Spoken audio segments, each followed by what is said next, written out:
Will the Jets extend their losing streak to 10 straight games? Let's chat about that on tonight's episode of Locked On Winnipeg Jets.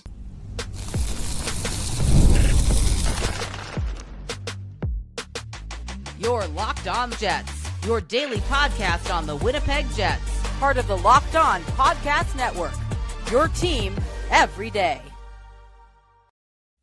Hey friends, and welcome to tonight's episode of Locked On Winnipeg Jets, part of the Locked On Podcast Network, your team every day.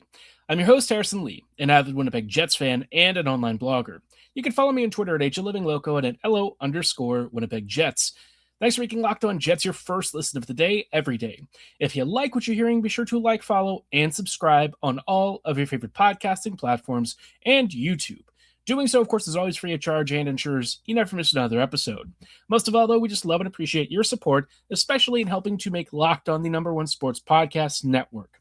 Tonight's episode, obviously, we are following up yesterday's wholesale rant against the Chevy presser that came out. If you didn't catch that episode, it's probably worth tuning into. I think you'll get some kicks out of it.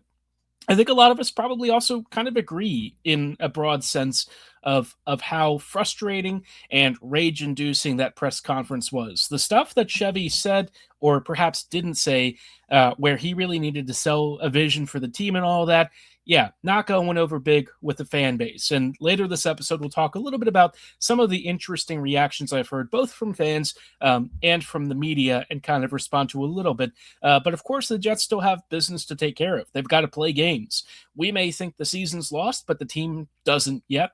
And they'll be welcoming Vegas tonight for, well, a 5-game homestand that might see more than a few brown paper bags being foisted upon Winnipeg Jets fan heads. So, yeah, going to be an interesting one. Want to chat a little bit about the Andrew Mangiapane rumors as well. All I can say is the Jets are in a real funny spot, and it might get funnier from here. So let's chat about Jets versus Vegas, right? This is a game where at this point the Jets are just trying to win a game, right? Like, we are talking about a team that has lost 21 of their last 26 or so games. That is staggering by almost any metric. That's just, I mean, it's almost unfathomable, especially for a team last year that won the President's Trophy. But this is where we are. The Jets are a bad team. I don't think they're quite as bad as the record, but I also don't think that they're that much better. And so what's going to happen in this game is going to be fascinating, right? Vegas is kind of all over the place this year. I don't think they're actually that great. The goaltending has kind of been a little bit suspect, and they are certainly leakier than they've been in previous years. This is the first season where offensively they're not scoring as many goals as they have in the past, and, you know, they've conceded quite a few. They have a negative goal differential for what I feel might be one of the first times at this stage of the season that I can recall in some time. They're 2-5-3 in their last 10 games, so it's not like they're doing much better in some respects, but, you know, all in all, right, this is a better team than what Winnipeg is. I think we can pretty much say that most teams are probably better than what the Jets are. As of the past couple of games, Vegas had something like this going: Barbashev, Eichel, and Stone, Marner, Hurdle, and Dorofiev, Saad, Howden, and Holtz, and Reinhart, Sissons, and Kolazar. On the defense, you've got Hannafin and Hutton, Lauzon and Korchak, and then Megna and Whitecloud. In net, it's been a whole host of players. We might see Aiden Hill because Carter Hart's been awful, thankfully. You've also got Akira Schmid as potentially the backup, but if Hill is ready to go, I would think he maybe comes into this game. You know, given how leaky this Knights team is, they're just looking for somebody who can maybe stop at least 2 pucks. With how the Jets are playing, that may not really be necessary. We'll find out. But like this Knights team on paper outclasses what the Jets have right now. Up and down the lineup, there's just more depth, more speed, more skill. And yeah, Vegas is underperforming, but they did just add Mitch Marner this year, who's been reasonably productive. They've got, you know, a pretty well-balanced top 9 that's maybe not the deepest that it's been from, you know, other seasons, but this is still a dangerous squad, at least enough to where I am expecting the Jets to lose. I mean, I guess now I just expect Winnipeg to lose most of their games. That was not the expectation last year. If anything, you'd expect them to reel off like 5 or 6 straight wins. Instead, we expect Winnipeg to lose like 5 to 8 straight. So that's Positive. Great. What's kind of funny is, as a team, Vegas hasn't scored that many more goals than the Jets have, but Winnipeg is kind of in a spot where, uh, because they're just generating so little offense and converting on it on a routine basis, it kind of doesn't matter. Like, if their opponent scores 2, 3 goals, maybe 4 goals, that's almost an insurmountable hurdle for this team. 4 goals is a lot for most squads, but especially for the Jets. 3 goals even is hard for them to get past. So, in practice, the Jets ran, Connor, Scheifele, and Iafallo on the first, Perfetti, Taves, and Velarde, Barron, Lowry, and Niederreiter, and then Nyquist, Nemesnikov, and Pearson. On paper, this is like, okay. Taves at 2C, yeah, no, I probably wouldn't be doing that, but the Jets are looking for a sign of life, I guess. And Perfetti and Taves do have some chemistry together. I wouldn't say it's been particularly effective, but considering the centers that Perfetti could probably play with, aside from Lowry, Taves probably has the most finishing ability. So, awesome. On defense, you've got Morrissey and DeMello, Sandberg and Pionk, and then because Stanley is now suspended for a game for punching Brady to Chuck, which, quite a bit of fun around that. Fleury and Shen will be on your third pairing. Dear Lord, heaven help us. In goal, would expect Connor Hellebuck, unless there's a surprise. Maybe Comrie comes in, but I can't imagine that's going to be the case, especially if the Jets think that they're not quitting on the season. But I just, game in and game out, I'm starting to get to the point where I'm just kind of numb to it, right? Like, I sort of know what to expect. I mean, like, this Jets forward lineup isn't awful, I guess. Can I really say that? I don't know. It's just, Arniel is trying to pull some lemonade out of moldy apples. And I just don't know what more he can realistically do if he can't split the top line the way that, probably it needs to be split. And at this point, right, we're not really worried about saving the season.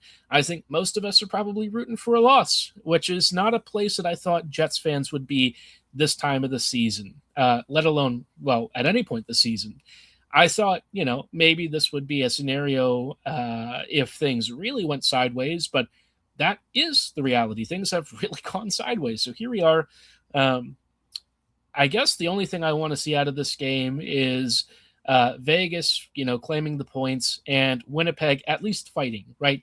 I don't need the Jets to win, but just show that you're okay and that you're ready to fight and put on a decent performance for the fans. I suspect there's going to be a public display of frustration from Jets fans, especially after that press conference. That was really bad from Chevy and from the Jets. I can't really think of many worse looks for the organization than what was said yesterday. And so now the Jets have to come out and act like things are hokey-dory and not absolutely terrible. Good luck to the boys. They don't really deserve, some of the scoring that's probably being sent down their way, but if the Jets lose again, 10 straight losses, Arniel at some point feels like he's probably not going to be the coach anymore. I feel like we are getting closer and closer to that. Whether it happens sooner or later, at this point, it's really hard to say. I have no clue what the Jets think they're doing or what they're planning for the season. But if they haven't given up and they think they can salvage something, well, then a coaching change is probably one of the few things that you can do. So, going to be an interesting homestand. We will find out how Winnipeg manages this as the days roll on. But of course, amidst all this, the Jets are apparently still shopping for goal support, and Andrew Mangiapane is being linked to the Jets, which is just funny. I want to chat about why this is kind of ridiculous and really doesn't make any sense, coming right up. Let's be real, managing your finances can feel overwhelming. Between subscriptions you forgot about, bills that keep going up, and trying to figure out where all your money actually goes each month, it's easy to feel like you're losing control. And who has time to track every transaction or hunt down hidden fees? That's where Rocket Money comes in, the personal finance app that brings and helps bring all of your financials, subscriptions, and monitors your spending all in one convenient, easy-to-use space. It helps lower your bills so you can grow your savings. I honestly didn't realize how many streaming services I had, and Rocket Money helped me to narrow down which ones were most important for me and which ones I could do without. It tracks all your subscriptions, and you can act stuff with just a few simple clicks. It really couldn't be easier, and they even offer you categorization of your spending so you know exactly where your money is going. Let Rocket Money help you reach your financial goals faster. Join at rocketmoney.com/lockedon. That's rocketmoney.com/lockedon. rocketmoney.com/lockedon. Hey everyone, thanks for rejoining us tonight's episode of Locked On Winnipeg Jets, part of the Locked On Podcast Network, your team every day, and now the #1 sports podcast network. Just wanted to say before we dive right back into the trade rumors for the Jets, thanks again for listening to us every day. If you haven't already, go check out our new Everydayer Club.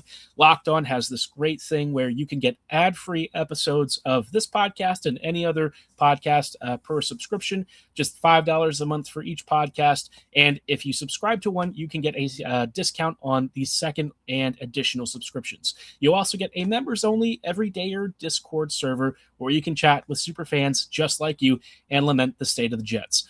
All you have to do is go to LockedOnWinnipegJets.com or LockedOnWinnipegJets.supercast.com and check us out there. It's awesome. We appreciate your support. And, you can probably lament the fact that the Jets are talking about trading for Andrew Mangiapane, apparently. Mangiapane. Obviously, Mangiapane for me several years ago was a fun player. And I used to like Andrew Mangiapane. I thought he was a very solid middle to top six scorer. In his early Flames days, he was fast, he was exciting, he was fun. He had a great shot. He was relentless in the corners. He did a lot of things that I actually think the Jets would have loved in an alternate universe, right? But the reality is, at this stage of his career, into his early 30s, I believe he is, or just about to turn 30, he might be like 29.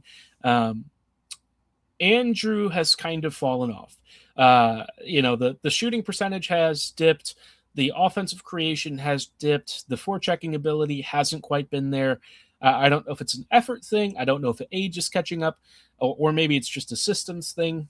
Sometimes that has a real impact because his fall off this year with the Oilers has been pretty stark. But the Oilers did scratch Mangiapane for their upcoming game, so that kind of puts you in an interesting spot here. The Jets are looking for scoring help of some sort. And apparently, Mangiapane, who has 11 points this season, is one of their supposed answers. And it's partly because Mangiapane will be cheap, right? I can't imagine the Oilers are really going to be asking very much for a guy who's got another year of term and who has scored a whopping 11 points in 30 or so games this year and has another season at $5 million. Not exactly a lot of people lining up for that, right? Mangiapane kind of, to me, exemplifies exactly why the Jets are just delusional right now. If you are buying Mangiapane and not getting paid to take his salary on, I don't understand what you're doing. Genuinely, I don't understand. If you, maybe move him to the Jets for some kind of a pick, and the Oilers maybe send an upgraded pick back with Mangiapane, I'm okay with that, right? You are possibly getting paid to kind of move up in the draft and take on Mangiapane's salary for a year or two. Smart Jets would have maybe taken that deal, pumped his value as much as you can, and try and move him again. But I doubt the Jets really intend to do that. I really do think that they look at a piece like this as somebody who actually improves the team immediately and helps them become more competitive, which, again, just, following yesterday's presser, what are we talking about? Why? Why do the Jets still think that the season is within reach? You are 9 points out of the playoffs. You have to leapfrog literally the entire wild card pack to reach a postseason spot just to have the honor of getting ripped to shreds, most likely by the Colorado Avalanche. So let's use Chevy's words here. Be realistic. I love that phrase for this team. Be realistic. Well, let's have a little dose of reality for you. You are 15-21-4, and you are talking about buying goal scoring help with term. That's a joke. Unless that's like Jordan Kyrou or someone who's actually really good, it's just a joke. It's not serious. I don't know where the Jets thought this was going to go. But it's laughable. Really, it is. And Winnipeg is really riding this at this point, trying to hold out hope that things just turn around. I'm sure this was not according to plan. I'm sure that, what they thought they signed this past summer was going to pan out much better. Understandable why they might have thought that way, but you are not in a position to be buying. Now, at least they recognize they shouldn't be buying rentals. Smart. Yeah, you really shouldn't. If you're buying term, it needs to be early to mid 20s term, younger term. That's expensive. You are not going to get that from most teams. So the kind of term the Jets are probably looking at is going to be those fringe players that really aren't worth spending assets on. Mangiapane, if Marchment was on a 2 or 3 year deal, I'm sure they would have looked at that. I just I can't begin to understand what is going through Winnipeg's process and planning right now. Now, I've heard some interesting things. We'll talk a little bit about some interesting thoughts that I heard from the Kenny and Rennie show and a few others. A lot of folks have been talking back and forth about the Chevy presser, of course. But there's just this overriding feeling I have that the Jets don't think this problem is as deep as it really is. And if that is where the Jets are, they are hopelessly doomed. You are probably in for a real rough ride over the next year or two if that's your assessment. I think the Jets do know that they have a problem. I'm not sure that they are quite prepared for the conversations that you're going to have to solve that problem. But at some point over the next year, they're going to get to that point. I don't know if folks in the fan base are necessarily ready for that conversation. We might talk about that at a later point, because that conversation is going to be one of the hardest I can recall, and I'm not real looking forward to it as a fan personally. It would revolve around potentially thinking longer term for the Jets' future, and that's going to potentially mean some very hard decisions over the next 2 to 3 years, maybe more like 3 to 4 years. Thankfully, that's a little more distant, and the Jets are going to try and salvage the next couple of seasons. But if Mangiapane is your solution to trying to fix what ails this team, you probably shouldn't be managing the Jets. It's not a serious situation. If this was last year's team and you were maybe getting some salary retained on Mangiapane, I'd be totally open to that conversation a lot more than this year. This year, this team needs like an entire middle six overhaul, right? You have not much scoring presence. You have a lot of defensive work. That's pretty nice, but you don't have much finishing talent. So unless that's just materializing magically in 2 to 3 players that join the team, yeah, good luck with that. Not happening.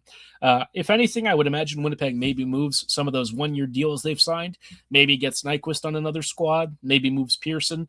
That's a huge maybe. I really don't know. But either way, the Jets just need to start having some real good internal conversations and productive conversations about being realistic. Now, I will say there was one part of the Chevy presser that is maybe somewhat hopeful, and it's that the Jets don't have the assets to acquire many players. So good, right? Because it probably saves them from themselves at this point. But that also means that your prospect cupboards are not exactly flush, or at least the Jets don't think they are. So that's a little less inspiring.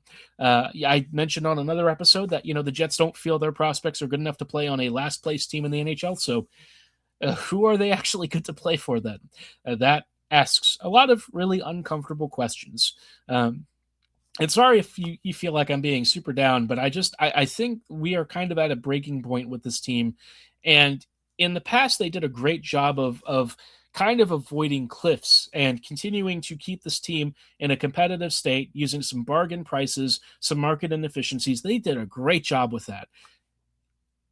They have changed, and not for the better. Where this team is going right now is down the gutter, and I don't think Winnipeg fully is ready for the conversation of what happens when you reach that point. And I worry that it's going to bleed into the players. I think it's bleeding into the fans. I have seen more frustration and anger directed towards this team than I can recall in a long time. And speaking of which, I kind of want to chat a little bit about some of the reaction to what Chevy said from both media and the fans in a brief moment. I think that there's some real hard conversations. I think we are reaching a point where it's not just, folks like me saying it. Average everyday fans are picking up on it. The Jets media is being more aggressive and more open about these conversations. And I think that's probably healthier for the overall environment, but it does mean that we might be in some tougher straits. So Want to chat about that and what it all means for the team coming right up.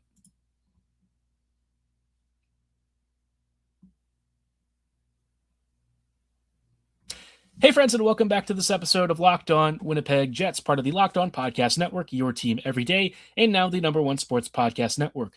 Thanks for rejoining us in tonight's show as we're just chatting a bit about, what comes next for the Jets, right? And I want to talk through some of the reaction from the fans and from some of the media to Chevy's presser, because I think it was actually very telling. In previous years, I used to get a lot of pushback on being super negative and all this stuff. I think, some of us felt that there were a lot of warning signs for what could happen with this team. And the Jets, to their credit, did a great job of avoiding that for many years. We're not in a place where the Jets can avoid them anymore. There's no getting around the situation and mess that they have put themselves in. And because of where their players, their best players are sort of aged at, it's a really tight spot between the next core and the existing core, and it's not really easy to marry these two things.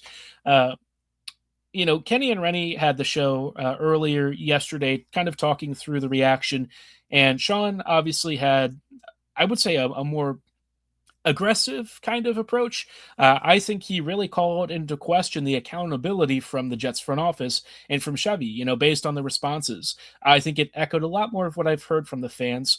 And Ken Wiebe had an interesting counter in some ways. I actually think in a lot of ways a helpful one, because it sort of reframes what I think the intention to some degree of the press conference was. I think Chevy in his mind had a very different interpretation of what was, coming out of his mouth and how it would be received by the fan base.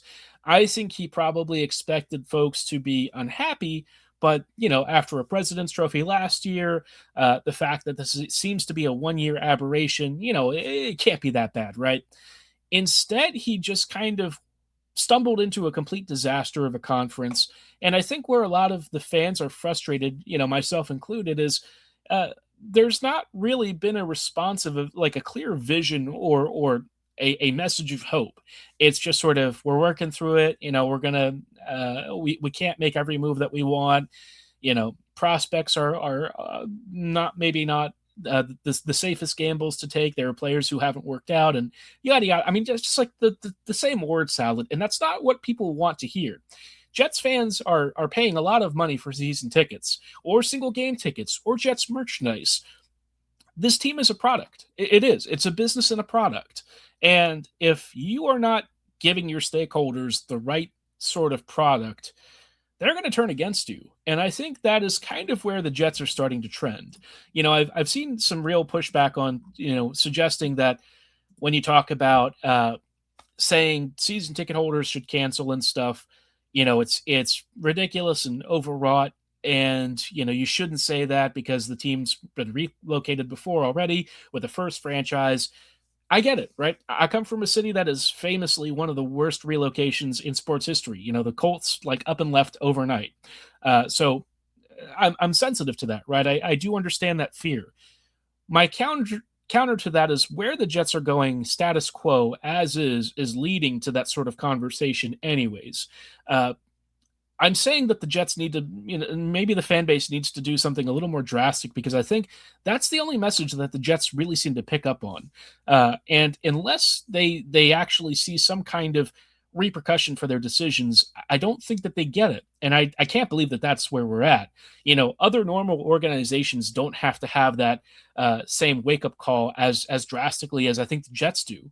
And it's crazy because we've actually done this before. Like Jets fans, reduced attendance a couple of years ago. And I thought, after that lesson, the organization had matured. The way that they responded, I thought, there were some missteps. There were some things that they said that they probably shouldn't have.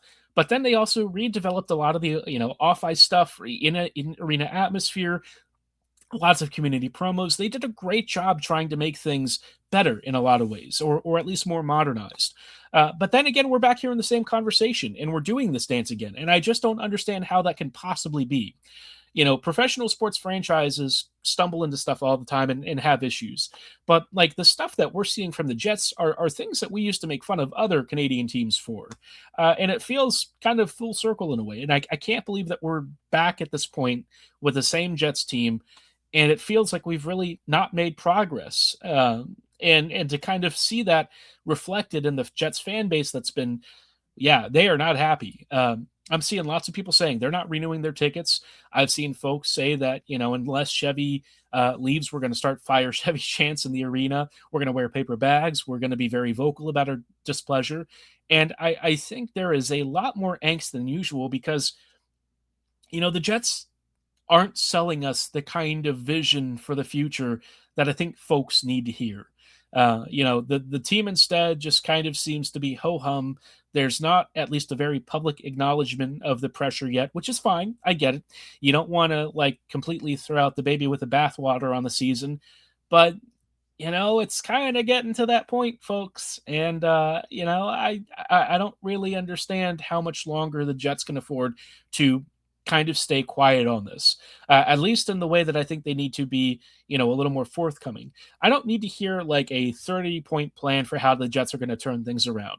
I just want them to acknowledge some very basic things about returning to a draft and develop, really recommitting to that core and principle. Like that's the kind of stuff that I think people would actually buy into. At least it staves us off for a little bit, but instead we didn't really get that. And so, the Top Line show, if you haven't checked in with Nick Lynham and Mikey, they do a great job. You should listen in. They do live reactions after games. And they had a podcast yesterday that I thought was a real frank conversation. There was a ton of good back and forth. And there was a lot of frustration from the callers checking in, from Nick and Mikey kind of saying, the Jets are headed in a direction where we're looking more at a full rebuild if this Jets team can't wake up. And I think, I'm starting to wonder about that myself in the longer term.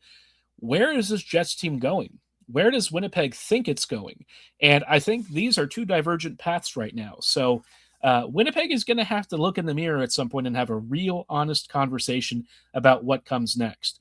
It's an uncomfortable conversation. It is a very difficult one, but the fans aren't going to stand behind a team that doesn't respect them or listen to them and respect their investment. And I don't think that they should. I think that they should support the team even in bad times when it's clear that the bad times are for the better of the future. But like Winnipeg isn't giving that to people right now. And I think, Sean Reynolds made that very clear in his own show. So curious to know where you stand on all this. We have had tons of great comments. I've been responding to many of them on the last video. So keep it going. We love your engagement. We appreciate it. For tonight's show, that's going to be the end of my rant. But we'll talk about, the Jets game against the Knights tomorrow and probably dive a little more into some of the finer points, maybe some of the presser stuff, maybe talking a little bit more about the near and future, because at this point, I have no idea where the Jets go. But yeah, whatever it is, we are in for a wild ride. Let me know how you're feeling in the comments below or at my social medias at HLivingLoco and at LO_Winnipeg Jets. For tonight's show, that's going to be all the time that we have. Thank you so much for listening. Have a great night. And as always, go Jets go.